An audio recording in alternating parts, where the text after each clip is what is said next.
Le Soleil se trouve à une distance de 150 millions de kilomètres de la Terre. On pourrait même poser 1 million de planètes Terre dans le Soleil.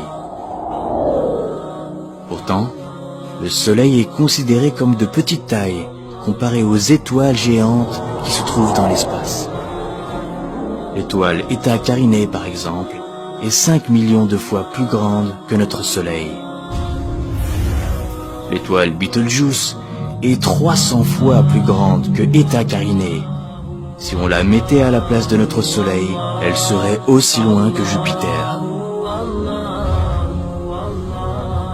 Ensuite, nous avons ce monstre, V Canis Majoris, la plus grande étoile découverte à nos jours.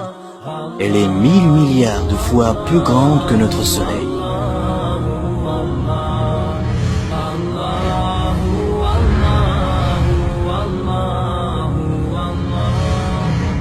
La Terre n'est plus qu'un vulgaire grain de sable.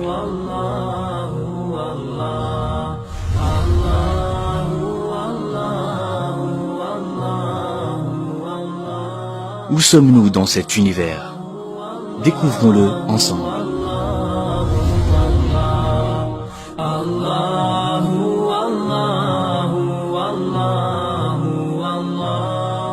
Si nous dépassons la couche thermosphère, située à environ 80 km au-dessus de nos têtes, nous verrions la Terre ainsi.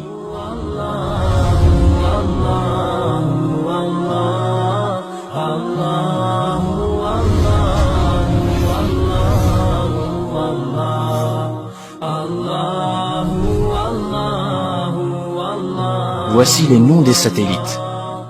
Ils ont été mis en orbite autour de la Terre.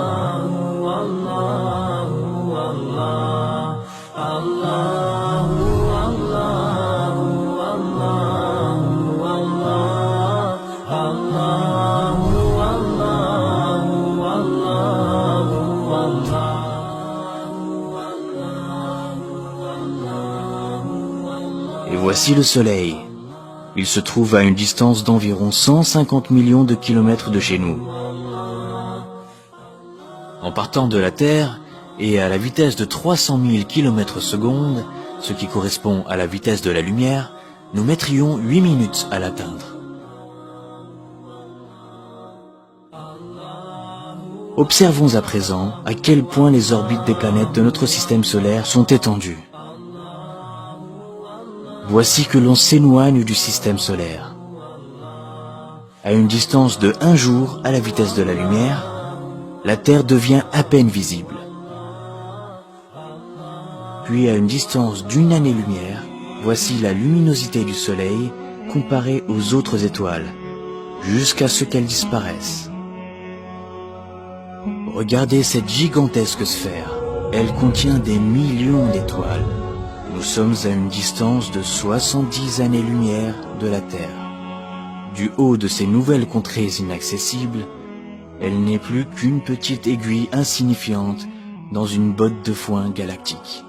La Voie lactée est alors à 100 000 années-lumière. Puis, la Voie lactée, à son tour, devient un tout petit point parmi des centaines de milliers d'autres galaxies, et a fortiori, parmi des milliards d'autres galaxies, à une distance de 100 millions d'années-lumière. En poursuivant ce voyage cosmique, nous atteignons des distances qui défient l'entendement. Nous voici aux confins des constellations, à 5 milliards d'années-lumière, et ceci est ce que l'on a pu mesurer de plus grand à ce jour. Ce sont les cartes les plus lointaines que l'on puisse observer, et les derniers reflets du Big Bang. Arrivé à la fin de cet incroyable voyage intercéleste, à une distance époustouflante de 13,7 milliards d'années-lumière, et qui contient des trillions de galaxies, nous voilà en vérité dans le premier ciel du bas monde et ses ornements. Zinatus Semae Dunya. Tout ce que l'on vient d'entendre et de voir sur les étoiles et ses orbites, ses galaxies et ses astres, et si l'on se conformait aux nouvelles théories des multiverses ou métaverses, tout cela n'est autre que le ciel du Semae Dunya, le premier ciel du bas monde. Au-dessus se trouve donc un second ciel, et au-dessus un troisième, et ainsi de suite, jusqu'à atteindre 7 cieux superposés. Et conformément au hadith du prophète Mohammed sallallahu alayhi wa sallam, les 7 cieux comparés au siège d'Allah ne sont semblables qu'à un anneau jeté dans le désert. Et le siège d'Allah comparé à son trône n'est semblable qu'à un anneau jeté dans le désert.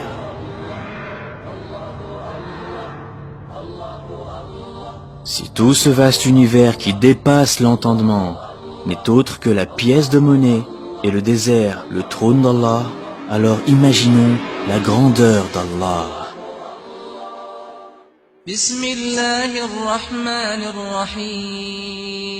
Au nom d'Allah, le tout miséricordieux, le très miséricordieux.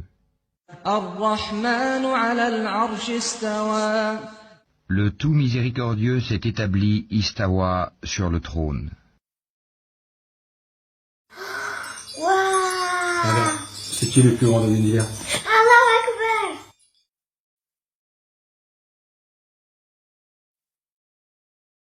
Bismillahirrahmanirrahim. Allahu la ilaha illa huwal hayyul qayyum. La ta'khudhuhu sinatun wa la nawm.